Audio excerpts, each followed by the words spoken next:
I'm really a fan of using homebrew, even just a tiny tad here or there, or maybe even allowing your players something that they wouldn't normally start off with rules as written. That is homebrew. That is absolutely homebrew. Okay. And so this is just kind of my take on it. This is kind of my take on it. All right. Using homebrew gives you agency. It gives you control over your own game. When you go forward and you say, "Hey, you know, I'm doing this," you're actually making something. Believe it or not, you're making something. You're adding something to the picture. You're claiming your game, essentially. Okay. There's a huge divide, and I hate using this word. I absolutely hate using this word. I wish there's a punishment for using this word. I'm going to use it though, the S word. In our society, and yeah, the reason I don't like using that word is it's so vague. Where does society end? Where does it begin? Who's included in here? How do I speak for society? In our society, it's split between producers and consumers. Okay, consumers just endlessly consume. They'll buy every $60 game. They won't think twice about it. All right. When you purchase a product, it doesn't really cost anything. You know, endlessly purchasing pops just for the sake of collecting the pops.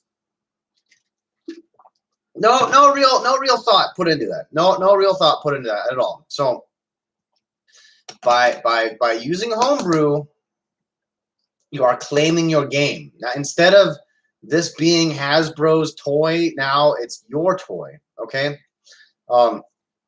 And the reason why is when you're a consumer and you don't really know exactly what you're doing, you have a lack of flexibility. Okay. You can't,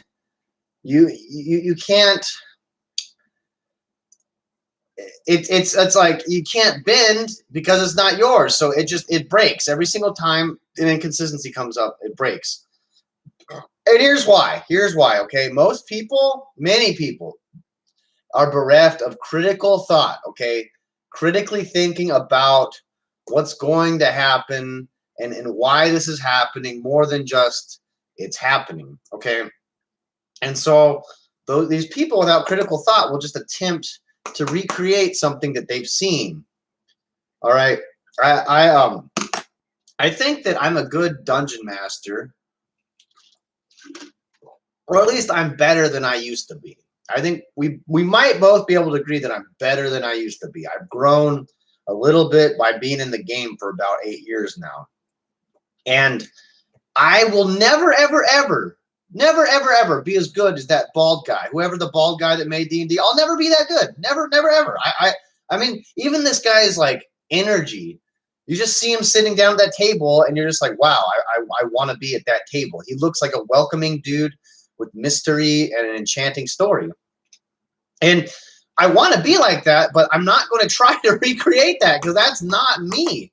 That's not me at all. I'm abrasive and I'm provoking, though, but neither of which that guy is. So you got to use critical thought. And you want the game to be fun, okay? Homebrew makes the game fun because you're breaking the rules, all right? Now, rules aren't fun.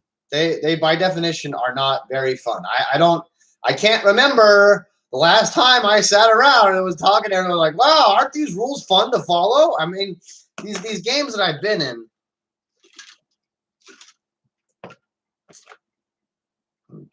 where it's just it robs the DM agency when the players are like, well, actually, and that's not fun. Okay, that's not fun at all. It's at best it's boring. At worst, it's super annoying. Whatever the DM says goes. Okay. And so the thing is if you're obsessed with just following rules, if you're obsessed with making sure it's the rules as written, don't play this game. It's not there for that. I really don't think it's there for that at all.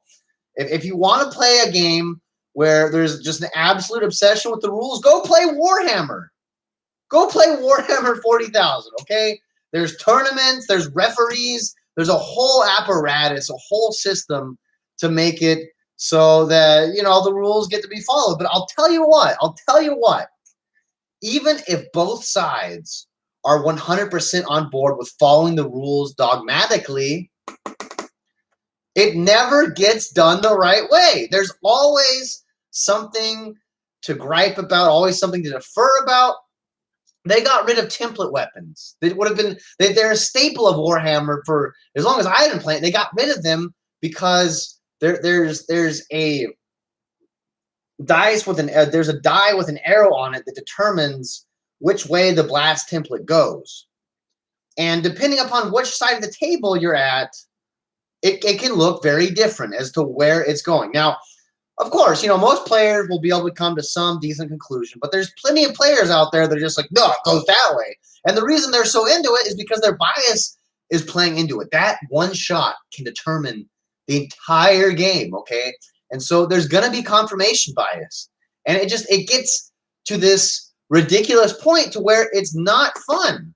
Following rules is not fun, okay? That rules, the guy from